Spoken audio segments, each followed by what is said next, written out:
Hey there, I'm Gabriel Sedlak, and I want to share with you a minute why I chose to work for myself so many years ago.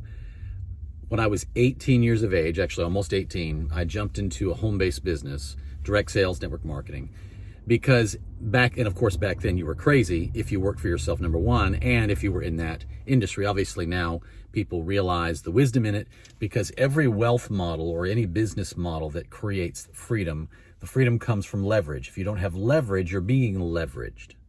So you can either actively pursue your dreams or be leveraged for somebody else's. So I knew that, but I didn't know what to plug into, right, to create freedom. I didn't have the pedigree. I didn't have the education or any of that. I was just very hungry and very entrepreneurial.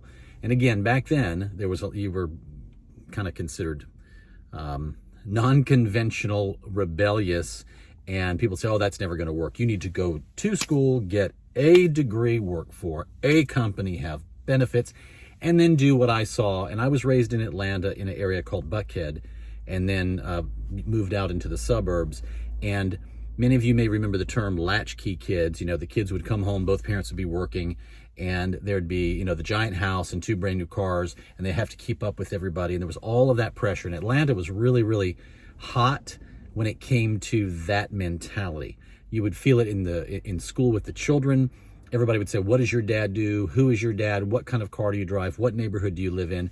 And there was all of this crazy pressure. So obviously having nice things, having all those things is a great thing.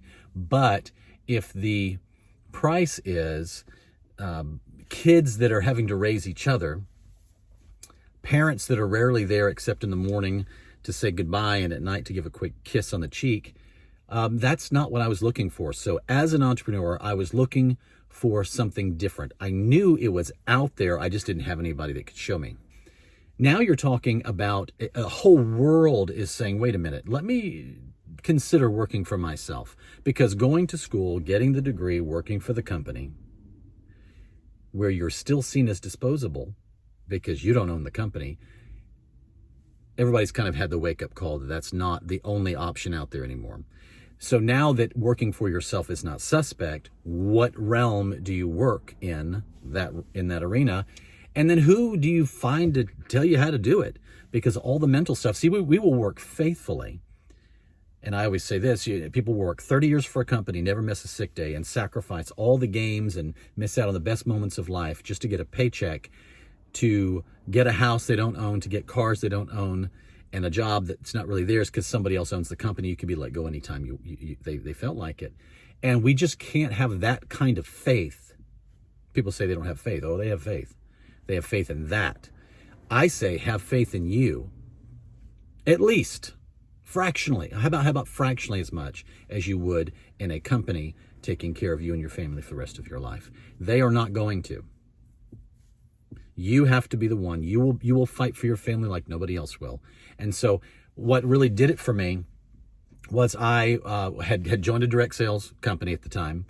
And at the time, you know, I had a giant head of hair. I drove a 67 Le Mans convertible.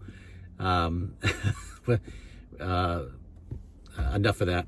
But I could handle myself very well with people because I was, again, very entrepreneurial of mind, and I was, I guess, able to articulate well. And so I had a lot of frayed edges.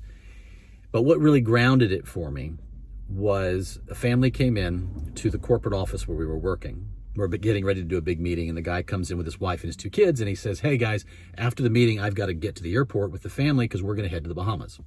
He said, but never mind. He said, this week, if you need me, I'll be on the beach, or I can talk to you from the hotel, whatever, not a problem. And the way that his wife looked at him when he said that, never forget it. And the way that he said it with such abandon and such confidence, and the way that his kids were just like, yeah, this is normal. This is our life. We make money helping people. We have leverage, but we travel around at the same time. They weren't saying that, but it was so obvious. It stuck, it hooked me so hard. And I said, my goodness, I've actually seen somebody that has leverage. They're not just being leveraged for a company or for somebody else. At that point, I said, I'm never turning back. And I had my share of opportunities that I joined, and some fell apart, some were good, some were bad, but such is life. And then you finally anchor in and you find it. And the whole time you learn how to be a better you. And I just wouldn't do anything else. So I wouldn't do anything else, because the freedom that my wife and I and the kids have, the decisions that we can make on a regular basis, the moments we never had to miss and still don't have to miss, because we have diversified ourselves and we have leverage in our favor. It's almost like having a 10-legged table, right? Let's say you have a table with 10 legs and 6 of the legs get knocked out from under you. You used to have 4 legs. If 7 legs get knocked out from under you, you can just reposition the legs and the table will still stand. The point is that most people have one leg on a table, and they spend all their energy trying to prop it up. And that's just not living. It's just not living, folks. So I highly suggest working for yourself, finding somebody that actually knows what the heck they're doing, and that's actually walked in the success, because people cannot take you where they have not been, and they cannot give what they do not have. And so I just wouldn't do anything else. Wouldn't. And I would encourage you. The whole world is looking at working for themselves now like no other time in history. Right? Isn't it about time that you do the same thing and consider it?